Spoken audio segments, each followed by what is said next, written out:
수학을 이해하는 방법은 여러 가지다. 이거에 대해서 설명을 드리겠습니다. 수학을 뭐를 이해하는 데는 한 가지로만 이해하는 게 아니라 그 이해하는 방법, 그 이해하는 길은 여러 가지가 있어요.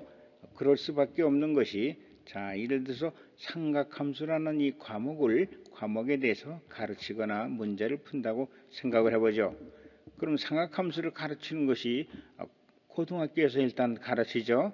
우리나라의 고등학교는 2,000개가 넘어요. 그럼 이 고등학교마다 수학 선생님이 다 있고 학교마다 수학 선생님이 다 있고 삼각함수에서 가르치는데 이 삼각함수에 가르치는 것이 똑같지는 않죠. 물론 이제 비슷하고 다 원리적으로 같지만은 가르치는 것이 다 다릅니다. 다른 방법으로 가르쳐요. 그리고 또 여기만 그런 것이 아니라 우리가 이제 학원이나 다른 곳에서 뭐 인터넷 강의라든가 뭐 이런 데서 수학 강사가 이렇게 삼각함수에서 가르치는 것도 그 강사마다 똑같진 않아요. 조금씩 다 다르단 말입니다. 다르고 또 어떤 경우에는 좀 많이 다를 수도 있어요. 이게 다 다르단 말입니다. 여하튼간에 그 다음에 삼각함수에 대해서 수학 교과서도 있고 참고서도 있는데 이것이 뭐 다 비슷비슷하지만 그래도 이게 다 실제적으로 다르다 말입니다. 삼각함수라는 것에 대해서 가르치는 것이 다 다르다고 봐야 돼요. 같다고 보면 안 되죠. 같으면 의미가 없죠. 선생님마다 학교마다 선생님마다 수학 강사마다 학원마다 혹은 교과서 수학 참고서마다 설명하는 것이 똑같지는 않습니다. 다 달라요. 어떤 건 조금씩 달리기도 하고 더 많이 달리기도 합니다. 그러면 학생 어차피 그 어느 학교 어느 수학 선생님이 가르치는 수학을 배우고 다른 학교의 다른 학생은 또 다르게 설명되는 수학을 듣고 또 이 학생이 학원이라든가 어떤 다른 데서 수학 강사한테 수학을 들을 때 강사에 따라서 다 다른 삼각함수의 설명을 듣게 되고 혹은 교과서나 참고서를 볼 때도 다 서로 다른 것을 보게 돼요. 그리고 이 학교의 선생님이나 강사나 수학 교과서나 수학 참고서의 문제도 똑같은 문제가 없죠. 여러분 생각하면서 문제 뭐 똑같은 문제 없잖아요.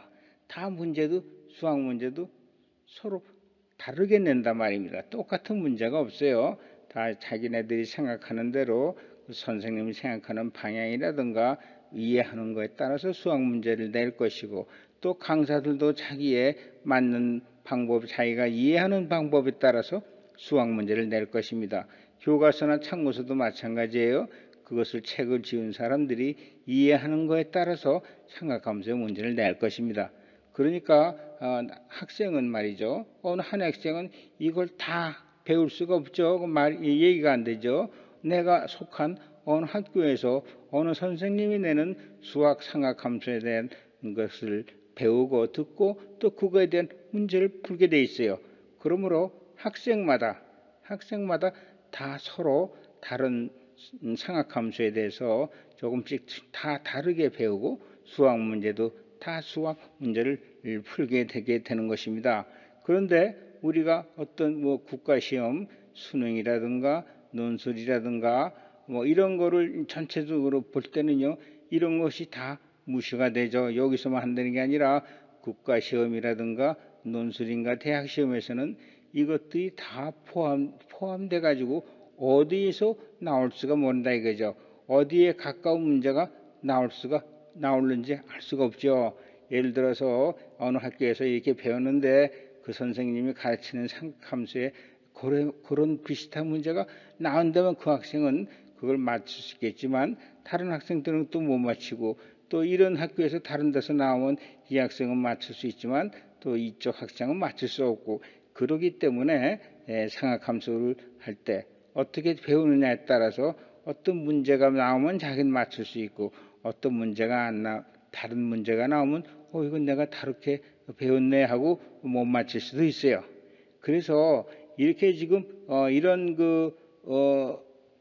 피할 수 없이 이렇게 내가 어떤 부분적으로 상학함수를 이해하게 되는데 우리 고등뿌리 수학에서는 이 삼각함수에 대한 기본을 가르치고 뿌리를 가르치기 때문에 이 고등부리 수학의 삼각함수를 잘 배우시면은 이쪽에 나오는 수업이나 여기에 강사나 수학 참고서를 이거를 다 모두 이해할 수 있도록 하여주며, 또한 삼각함수 문제가 어떤 형태로 나오더라도 여기서도 다른 문제가 나오고 여기서도 다른 문제가 나오고 이런 쪽에서도 다 문제가 다르게 나와도 그것을 다 이해하고 풀 수 있게끔 하여주는 능력을 키워줄 것입니다. 그래서 고등뿌리 수학은 이 수학의 뿌리를 가르치기 때문에 다른 PPT에서 설명했지만 뿌리를 알면 나무를 볼 수 있듯이 이 고등뿌리 수학을 배우면 어느 쪽에서 낸 문제라 하더라도 다 풀어낼 수 있도록 그런 능력을 키워줄 것입니다.